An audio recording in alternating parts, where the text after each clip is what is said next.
விநாயகர் கோவிலுக்கு சென்றால் மக்கள் ஏன் தோப்புக்கரணம் போடுகிறார்கள் தெரியுமா? ஒரு நாள் கணேசர், அம்மா நான்ம மாமா வீட்டுக்கு செல்ல வேண்டும் என்று பார்வதி தேவியிடம் அடம் பிடித்தார். அம்மாவும் சிரித்துக்கொண்டு, சரி பிள்ளையா, சென்று வா என்று அனுமதி அளித்தார். மிகுந்த சந்தோஷத்தோடு கணேசர், விஷ்ணுவும் லட்சுமி தேவி இல்லத்திற்கு சென்றார். அவர்கள் அவரை கட்டி பிடித்து பல பல இனிப்புகளும் கொடுத்து பாசத்தோடு விளையாடச் செய்தனர். சிறிது நேரம் கழித்து விஷ்ணு தன் சுதர்சன சக்கரத்தை அருகில் வைத்து தூங்கினார்.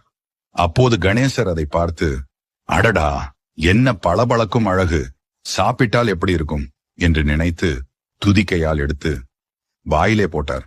அதே நேரத்தில் அரக்கர்கள் பூமியை தாக்க தேவர்கள் அனைவரும் ஓடி வந்து விஷ்ணுவிடம் உதவி கேட்டனர். பதறிய விஷ்ணு எழுந்து பார்த்தார். சக்கரம் இல்லை. அவர் கவலையுடன், சுதர்சனா, எங்கே போனாய் என்று கூவினார். அப்போதே, ஐயோ, என்னை காப்பாத்துங்க என்ற குரல் கணேசரின் வயிற்றிலிருந்து கேட்டது. விஷ்ணு எவ்வளவோ கேட்டார், கணேசா, சக்கரம் வெளியே விடு என்று. ஆனால் கணேசர் எந்த பதிலும் அளிக்கவில்லை. அப்போது சிவபெருமான் சிரித்துக்கொண்டு, இப்போ உனக்கு சக்கரம் வேண்டும், அதுவும் கணேசனிடம்தான் இருக்கு, அவனை மகிழ்வி என்று விஷ்ணுவிடம் கூறினார். அதை கேட்ட விஷ்ணு கணேசர் சிரிக்க தோப்பு கரணம் போடத் தொடங்கினார்.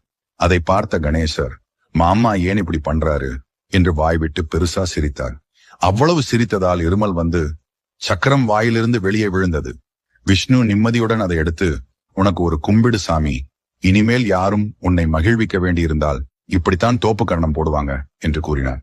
அதிலிருந்து Download ShareChat.